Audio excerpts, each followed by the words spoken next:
Welcome to Upstrain, and this is Adobe Photoshop tutorial. And this time papakita ko po sa inyo kung paano gagawin yung final project na ito, yung pencil sketch effect dito sa Adobe Photoshop. Madali lang po yan. So punta tayo dito sa ating portrait. Ito na yun. Yan. Then ang gagawin po natin, magbibigay po muna tayo ng background using the solid color.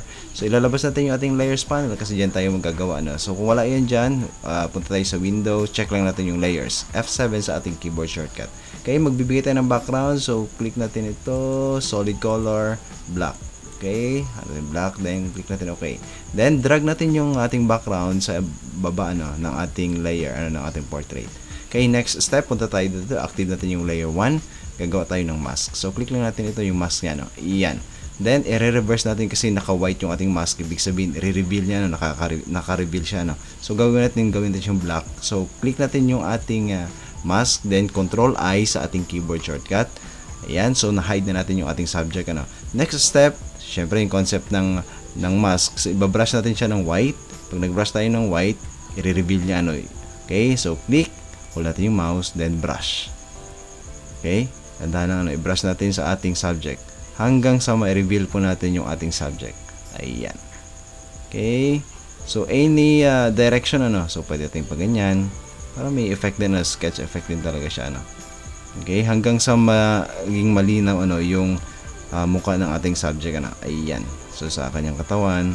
So ganun lang kasimple, So brush lang tayo. So any direction ng ating brush pwede, Ayan. Okay, so brush lang hanggang sa mapuno natin, hanggang sa makita natin, maaninag natin yung ating subject. Okay, yan. Okay. So especially sa mukha, medyo dalasan natin sa mukha.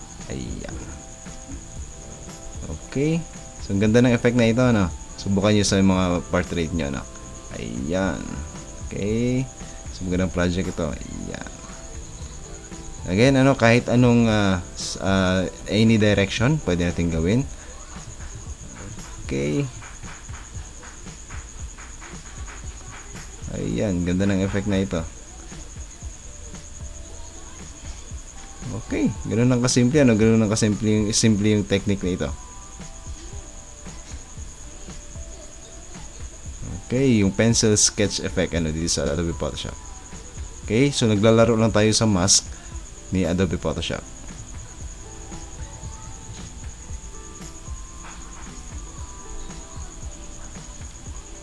Ayan. Ngayon, kung satisfied na tayo,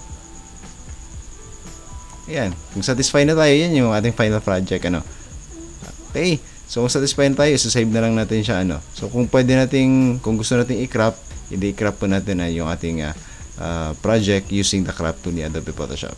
So, sundan nyo lang yung ating tutorial. Sigurado ako magagawa nyo yung effect na ito. Okay, thank you for watching. Please don't forget to subscribe, like, and share na sa ating channel, Upstrain. Marami pong salamat.